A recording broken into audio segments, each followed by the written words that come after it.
মামা মাইশা বলতেছে সে নাকি আমার কাছ থেকে স্পেস চায়, এখন আমি কি করব?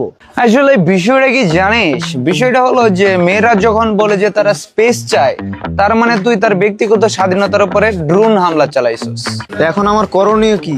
আপাতত তোর এখন করণীয় হলো নো কন্টাক্ট রুল, নিউটনের প্রেম বিষয়ক তৃতীয় সূত্র।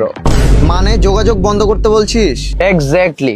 যোগাযোগটা বন্ধ রাখ, যোগাযোগ বন্ধ রাখলে দূরত্ব বাড়বে, আর দূরত্ব বাড়লে ভালোবাসাটাও বাড়ে, তারপর আমরা সব ঠিক হয়ে যাবে। ধ্যাৎ, উল্টাপাল্টা বুদ্ধি দেশ। তোর কথা বিশ্বাস করবো কেমনে? তুই তো নিজে কোনোদিন প্রেম করতে পারস নাই।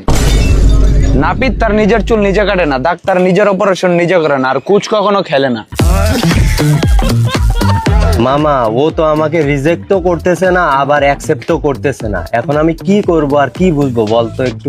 এসব মেয়েদের সাইকোলজি আমার খুব ভালো করে জানা আছে। তুই আর একটা মেসেজ দিয়ে বল যে আমি যদি তোমার খুব বেশি বিরক্ত করে থাকি তাহলে তুমি আমাকে ব্লক করে দাও। তাহলে কি হবে? সে তোরে কখনোই ব্লক করতে পারবে না, আর ব্লক না করলে তো তুই বুঝে যাবি যে সে তোরে চায়।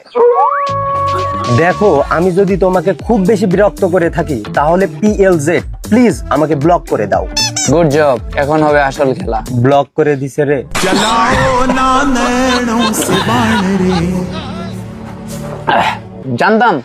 জানতাম এই মেয়েটা ব্লক দিয়ে দিবে। তুই জানতেছিস যখন, তাহলে আমাকে ব্লক খাওয়াইলি কেন? তোর ভালোর জন্য রে পাগলা, তোর ভালোর জন্য। এই মেয়েটার রেকর্ড ভালো না, আগে পরে এই মেয়ের পিছন তোর ছাড়তে হবো। আমি এই জন্য আগেই ছাড়াই দিলাম, বুঝছ না, যাতে কষ্ট কম পাস।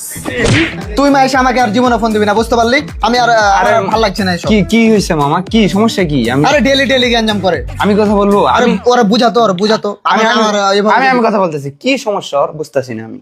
আরে মাইশা, তুমি এমন একটা ছেলের সাথে রিলেশন করছো, রাজু। ওই তো একটা চুতিয়া একটা ছেলে, ডেলি গ্যাঞ্জাম লাগায় তোমার সাথে। তুমি আমার সাথে রিলেশন করো, দেখো বছরে একটা গ্যাঞ্জাম লাগে কি না।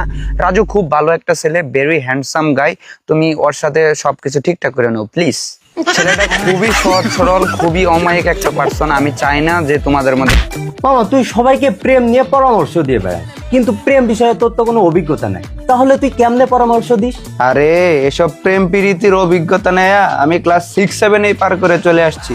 তোরা মার্কেটে নতুন, এই আর কি। ক্লাস 5-6 এ তুই প্রেম করে বেড়াইছিস? আরে না, প্রেম করি নাই, তখন আর কি বন্ধুদের পরামর্শ দিতাম তোদের মতো। লিসেন গাইস, প্রতিটা রিলেশনশিপে মিউচুয়াল রেসপেক্ট এন্ড স্পেস থাকাটা জরুরি। হ্যাঁ, ব্যক্তিগত সীমানা। মনে করেন যে আপনি রিলেশনশিপে আছেন, তার মানে এই নয় যে আপনার আলাদা কোনো সত্তা নেই। হ্যালো ChatGPT, গত 3 মাস যাবত তার পিছনে ঘোরার পরে সে আজকে আমার একটা রিপ্লাই দিছে, সেটা হলো যে আচ্ছা। এখন আমি কি ভাববো, কি বুঝবো বলো তো?